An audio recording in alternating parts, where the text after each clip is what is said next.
So, hi guys! Itong ikikwento ko sa inyo is short story lang to, pero gusto ko pa ding i-share kasi isa ito sa core memories na hindi ko makakalimutan.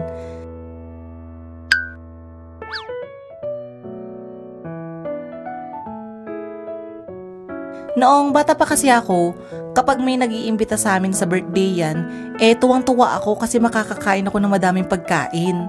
Uy Mare, punta kayo mamaya sa bahay ha! Birthday kasi nung bunso ko, 7 years old na kaya may konting handa. Punta kayo ah. Ay sige Mari, punta kami mamaya. Salamat. Nay, pupunta ba tayo ng birthday yan? Oo, kaya magligo ka na dyan para makapunta na tayo dun. Kapag nasa handaan na kami, bigla na lang akong sinasapian ng hiya. Ewan ko ba? Pero kapag madami kasing tao, hindi ako makagalaw ng maayos kaya tumatayo na lang ako sa isang sulok. Uy, Jed! Jed! Jed! Ha? Po? Anong tinutunga-tunga mo dyan? Halika na dito. Ikaw na lang kumuha ng pagkain ko, Nay. Talagang bata to, oh. Kailangan lagi hahayinan pa. Nako talaga. Ay siya, dyan ka na muna. Hintayin mo na lang ako dyan, ha. Pag nakuha na ako ni nanay ng pagkain nun, isa lang yung hinahanap ko nun. Yun yung hotdog na may marshmallow na nakatusok sa may katawan ng saging. Alam nyo ba yun? Nay, kuhanan mo din ako nun. Huwag na, nakakahiya. Yan na lang kainin mo. Kumukuha nga sila na dun, oh. Ikaw din. Ubusin mo muna yan, tapos kukuhanan kita, ha? Sige po. Oh, ano, masarap ba? Opo, Nay. Nay, nakita ko may ice cream yung bata kanina. May ice cream yata sila, Nay. Gusto ko din. Tingnan mo tong bata na to talaga, oh. Ubusin mo muna yan. Pero alam nyo ba, kapag nakikita ko yung birthday celebrant na nag-iihip ng birthday candles niya, hindi ko maiwasang magselos. Kasi never ako nagkaroon ng bonggang handaan nun eh. Laging pansit at tinapay lang. Happy birthday, happy birthday, happy birthday to you. Yay! Kailan kaya ako magkakaroon ng party pag birthday ko? Nay, ipapakain kaya nila yung cake? Hoy, ano ka ba? Hindi ko alam. Pansin ko din sa mga handa ang pinupuntahan namin nun, laging tinatago yung cake pagkatapos. Yung iba naman, dinidisplay lang. Ano ba yan? Gusto ko pa naman ng cake. Hoy, Chit!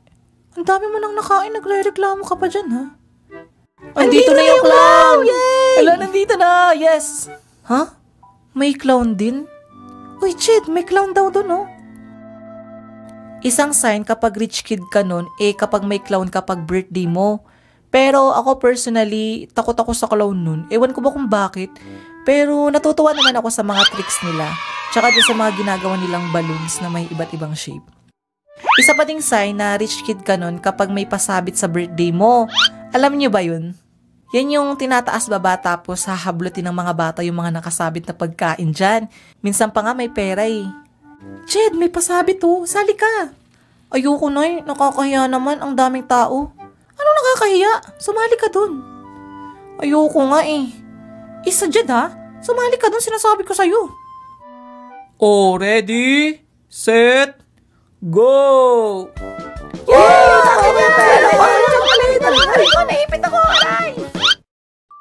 Wala akong nakuha, Nay. Paano ka makakakuha? Nakatunganga ka lang. Ay, Mari, uuwi na kami. Maraming salamat ha. Happy birthday ulit yan sa bunso mo. Salamat din sa pagpunta. Tara na, ang tabang naman ng buko salad. Oo nga, sinabi mo pa.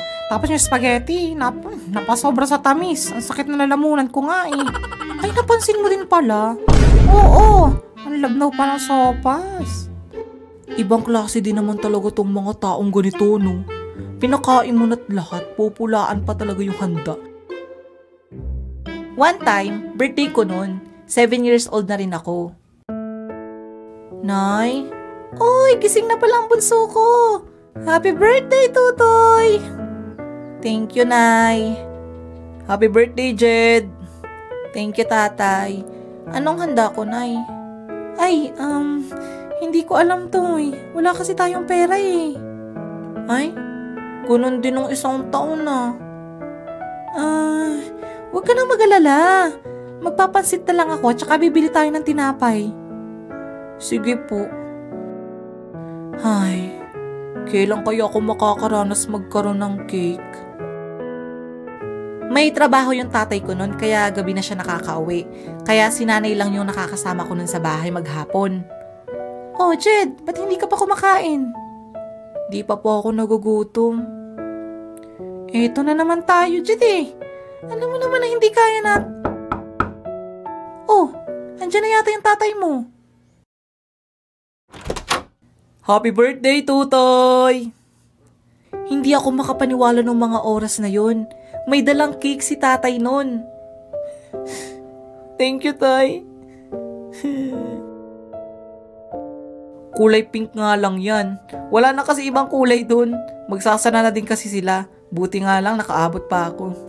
Okay lang po, Tay. Mahalaga may cake ako. Oh, ano? Masaya ka na ba? Opo, Nay. Kain na po tayo. Aba, hipan mo muna yung kandila ng cake mo. Mag-wish ka muna, ha? Sige po. Parang kanina lang. Sabi mo hindi ka nagugutom.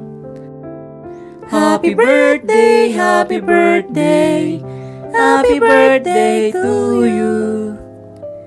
Yay! Isa talaga to sa hindi ko makakalimutan na birthday ko kasi napaka-special nito sa akin. Sobrang thankful ako nun kasi kahit naghihirap kami nun, nagagawan pa din ang paraan ng nanay at tatay ko para maging masaya ako sa special na araw ko. Kaya nanay, tatay, maraming salamat po. Mahal na mahal ko kayo. At saka nangako din ako sa sarili ko noon na tuwing may mag-birthday sa amin, hindi dapat mawawala yung cake kasi for me, cake talaga yung simbolo ng birthday. Anyways, it's my birthday. Happy birthday to me. Happy birthday to me. So, kayo ba? Anong ganap nyo tuwing birthday nyo? Lagi nyo tatandaan na may handaman o wala tayo sa birthday natin, mas piliin na lang natin maging masaya at maging thankful. Kasi hindi lang naman about sa handa yun kundi yun yung araw na isinilang tayo dito sa mundo para makasama yung mga mahal natin sa buhay. So, ayun lang. Salamat sa panonood. Don't forget to like, share, and subscribe. Bye-bye!